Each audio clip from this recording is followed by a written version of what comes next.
शांताकारं भुजंगशयनं पद्मनाभं सुरेशं विश्वाधारं गगनसदृशं मेघवर्णं शुभांगं लक्ष्मीकान्तं कमलनयनं योगिभिध्यानगम्यं वंदे विष्णुभवभयहरं सर्वलोकैकनाथं। मंगलम भगवान विष्णु मंगलम गरुड़ध्वज मंगलम पुंडरीकाक्ष मंगलाय तनोहरि। ओम नमो भगवते वासुदेवाय।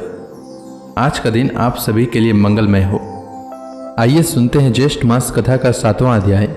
श्री सुखदेव जी कहते हैं, परीक्षित, अपनी बुद्धि से ऐसा निश्चय करके गजेंद्र ने अपने मन को हृदय में एकाग्र किया और फिर पूर्व जन्म में सीखे हुए श्रेष्ठ स्तोत्र के जप द्वारा भगवान की स्तुति करने लगा। गजेंद्र ने कहा, जो जगत के मूल कारण है और सबके हृदय में पुरुष के रूप में विराजमान है एवं समस्त जगत के एकमात्र स्वामी हैं, जिनके कारण इस संसार में चेतना का विस्तार होता है, उन भगवान को मैं नमस्कार करता हूँ, प्रेम से उनका ध्यान करता हूँ। यह संसार उन्हीं में स्थित है, उन्हीं की सत्ता से प्रतीत हो रहा है, वही इसमें व्याप्त हो रहे हैं और स्वयं वे ही इसके रूप में प्रकट हो रहे हैं। यह सब होने पर भी वे इस संसार और इसके कारण प्रकृति से सर्वथा परे हैं। उन स्वयं प्रकाश, स्वयं सिद्ध, सतात्मक भगवान की मैं शरण ग्रहण करता हूँ। यह विश्व प्रपंच उन्हीं के माया से उनमें अध्यस्त है। यह कभी प्रतीत होता है तो कभी नहीं, परंतु उनकी दृष्टि ज्यों की त्यों एक सी रहती है।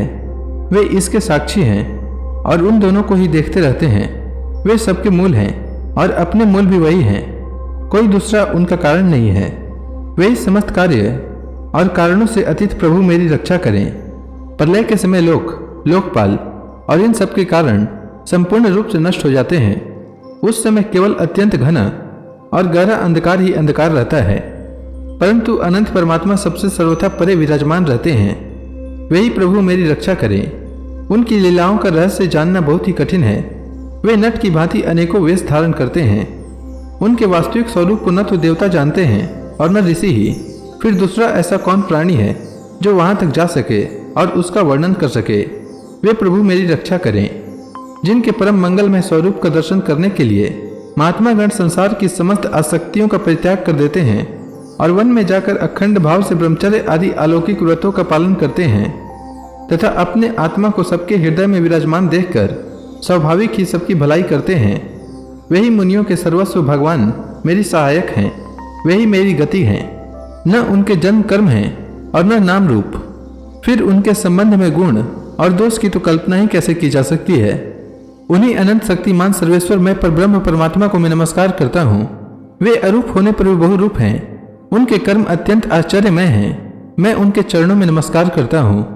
स्वयं प्रकाश, सबके साक्षी परमात्मा को मैं नमस्कार करता हूँ। जो मन, वाणी और चित्त से अत्यंत दूर हैं, उन परमात्मा को मैं नमस्कार करता हूँ। विवेकी पुरुष कर्म संन्यास अथवा कर्म समर्पण के द्वारा अपना अंतःकरण शुद्ध करके जिन्हें प्राप्त करते हैं तथा जो स्वयं तो नित्य मुक्त, परमानंद एवं ज्ञान स्वरूप है ही, दूसरों को कैवल्य मुक्ति देने की सामर्थ्य भी केवल उन्हीं में है, उन प्रभु को मैं नमस्कार करता हूँ। जो सत्व, रज, तम इन 3 गुणों का धर्म स्वीकार करके क्रमशः शांत, घोर और मूढ़ अवस्था में धारण करते हैं, उन भेद रहित संभाव से स्थित एवं ज्ञान घन प्रभु को मैं बार बार नमस्कार करता हूँ। आप सबके स्वामी, समस्त क्षेत्रों के एकमात्र ज्ञाता एवं सर्व साक्षी हैं। आपको मैं नमस्कार करता हूँ। आप स्वयं ही अपने कारण हैं। पुरुष और मूल प्रकृति के रूप में भी आप ही हैं। आपको मेरा बार बार नमस्कार है। आप समस्त इंद्रिय और उनके विषयों के दृष्टा हैं, समस्त प्रतीतियों के आधार हैं।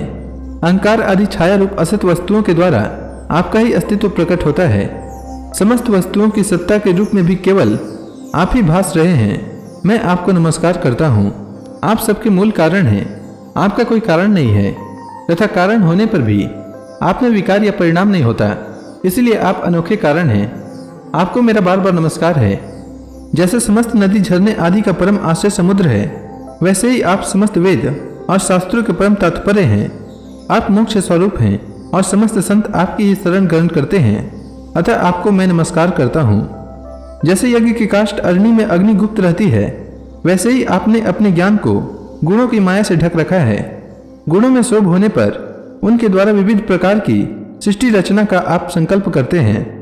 जो लोग कर्म संन्यास अथवा कर्म समर्पण के द्वारा आत्म तत्व की भावना करके वेद शास्त्रों से ऊपर उठ जाते हैं, उनके आत्मा के रूप में आप स्वयं ही प्रकाशित हो जाते हैं।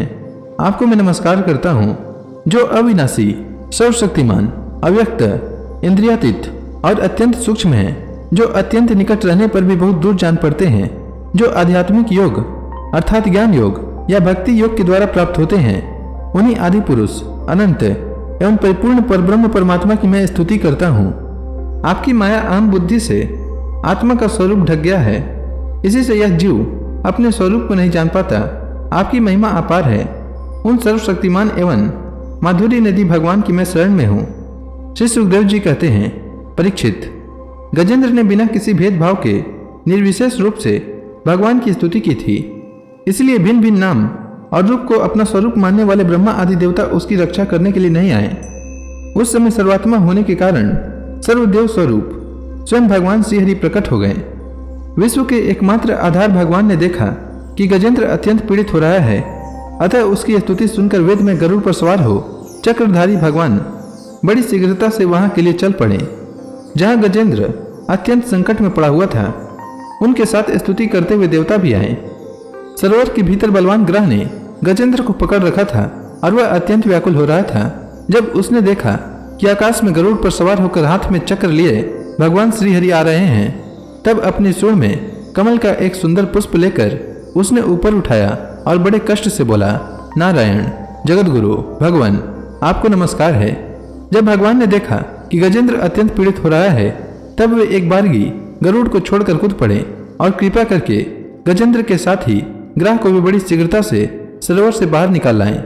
फिर सब देवताओं के सामने ही भगवान श्रीहरि ने चक्र से ग्रह का मुंह फाड़ डाला और गजेंद्र को छुड़ा लिया। श्री सुखदेव जी कहते हैं, परीक्षित, उस समय ब्रह्मा, शंकर आदि देवता, ऋषि और गंधर्व आदि श्रीहरि भगवान के इस कर्म की प्रशंसा करने लगे तथा उनके ऊपर फूलों की वर्षा करने लगे। स्वर्ग में दुंदुभियां बजने लगी, गंधर्व नाचने गाने लगे, ऋषि, चारण और सिद्धगण भगवान पुरुषोत्तम की स्तुति करने लगे। तो इसी के साथ यह अध्याय समाप्त हुआ। इसके आगे की कथा मैं कल के अध्याय में सुनाऊंगा। तब तक के लिए भगवान हरि का नाम लेते रहें। तो प्रेम से बोलिए भगवान विष्णु की जय, श्री कृष्ण भगवान की जय, समस्त देवी देवताओं की जय।